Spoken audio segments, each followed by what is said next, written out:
Hello, ghouls and ghoulies. Welcome to Scary and Bizarre Short Stories. I'm your host, Larry Lee Roten. This story is scary. The worst part is, it's a true tale. Can a person want something so badly that they would do anything to acquire it? In this case, it led to the vicious murder of a family. I hope you enjoy this story. It's called The Haunting of Dr. Clark's Estate. The old plantation house sits in the shadows beneath a canopy of trees. Having been ignored for decades, it now sits empty and neglected.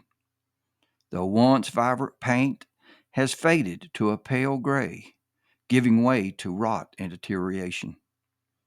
Ivy climbs on its walls, inching forward like bony fingers as if trying to hide the old home's horrible past.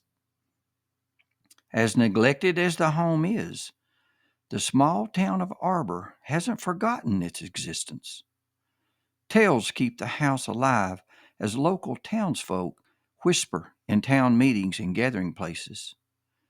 The old home's history will never truly be forgotten as long as the people whisper. However, as the wickedness stirs, the people of Arbor are reminded of the delicate balance between remembering the past and letting old shadows rest. It has been the subject of many conversations for years, and although talked about, no one ventures beyond the two rusty gates that guard the property. They creak eerily when the wind blows, emitting a haunting echo through the surrounding woods. The gates are more than just metal and rust. They are a constant reminder not to step beyond the barriers. Were the gates designed to keep trespassers out or to keep something more threatening at bay? A vast chain coils around the two gates and resembles nothing less than an enormous snake wrapping itself around its prey. But the chain ensures the gates remain shut. A sign, weathered by time and elements, warns of the danger that lurks beyond the borders of the rusty iron. It reads, "If you value your life, do not pass beyond these gates." The warning is clear. There is no safety for those who dare to ignore its cautionary words. Once, a long time ago, a wealthy family lived in the house. A series of tragic events led to Dr. Randy Clark and his wife's demise, leaving three young daughters with no parents. The story goes that late one night, an intruder invaded the home looking for money and was confronted by Dr. Clark's wife, Clara. Rising from her bed to get a glass of milk, she was surprised to find an intruder in her kitchen. Frightened about being caught, the intruder killed the doctor's wife with a knife. However, before being fatally stabbed, Clara screamed, sending a terrifying sound echoing throughout the estate. Hearing the noise, Dr. Clark came down to investigate. The intruder hid in the shadows and, as the good doctor passed by, plunged the knife into the doctor's back, a wound that, within minutes, took the doctor's life. The reading of the doctor's will left a vast inheritance to all three daughters, and as each one passed into the afterlife, the survivors would inherit their wealth. All three girls would live in the mansion, and a nanny would care for them until they came of age.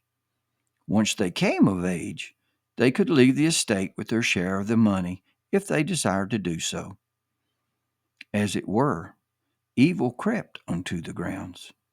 A longtime friend of Dr. Clark's had been named as the executor of the enormous estate. As he performed his duties, he saw an opportunity to swindle the young girls and steal their inheritance. Late one night, while the moon hid its face behind thick, ominous clouds, he entered the house and killed Dr. Clark's three daughters, Joni, 14, Martha, 12, and Alice, who had just turned 10. The executor moved into the mansion with them gone, and things seemed perfect. No one suspected him of killing the girls, and as unsolved murder cases go, it went cold and filed in the cold case files in the basement of the local police department. It seemed as if the executor of Dr. Clark's estate had committed the perfect murder, or in this case, murders. The clock struck 3 a.m. when the executor heard the first scream. Simon Clay scrambled out of his bed and grabbed his pistol from his nightstand drawer. He whispered to his wife, "Stay here, someone's in the house." He checked on his 3 daughters and found them sleeping in their beds. He checked the house and found nothing, so he returned to his bed. The next night at 3 a.m., Simon was awakened again by a woman's scream. The sound echoed throughout the manor. At first, it was loud and clear, but then there was nothing. It was all silent. He checked the house and looked in on his 3 daughters, but found nothing unusual. Once more, he retired back to his bed and wife. Night after night, Simon and his wife found themselves jolted awake by a piercing scream that shattered the stillness of their home. The sound was unmistakably that of a woman in distress. Eerie bumps and thuds echoed throughout the house as the chilling cries of 3 young girls reminded him of the screams he had heard the night he had killed Joni, Martha, and Alice. However, he was determined to keep the mansion he loved so much. He would not let ghosts scare him from his newly acquired estate. To end his horrifying torment, he turned to the dark arts, enlisting the help of a witch who gave him an ancient dagger. She promised that if he could locate the ghost and drive the blade into their chests, the spirits would return to the afterlife and leave him in peace. She gave him a potion. "Drink this before you go to bed," she said. "It will let you see the ghosts which haunt you." He paid her handsomely for the potion and dagger. That night at 3 a.m., he awoke to a woman screaming. He went downstairs and found the ghost in the kitchen, Clara Clark, the previous owner's wife. He quickly drove the dagger into her chest and watched as she fell to the floor. He heard the horrifying screams of 3 young girls and headed toward the bedrooms where, months earlier, he had killed Dr. Clark's 3 daughters, Joni, Martha, and Alice. He saw each girl lying in their bed, screaming as death surrounded them. He had seen this sight before, on the night he killed each one of them. He drove the dagger into their chests, and the screaming stopped. He had finally rid his home of the horrible spirits that roamed his beloved estate. The next morning he awoke to a beautiful day. The sun shone through the bedroom windows and lit the room with its reflecting rays, sending glittering fragments of light from crystal vases and picture frames. The sight was magnificent. He heard the front door open and, glancing at the clock, knew his housekeepers were coming to clean his beautiful mansion, as they did every day. He heard a scream echoing from the first floor. He headed downstairs. His wife was lying on the floor in the kitchen with multiple stab wounds to her chest. He glanced at his hands in pajamas. Both were covered with dried blood. He ran to check on his daughters and found them lying in their blood-soaked beds. He fell to the floor in agony, screaming and weeping.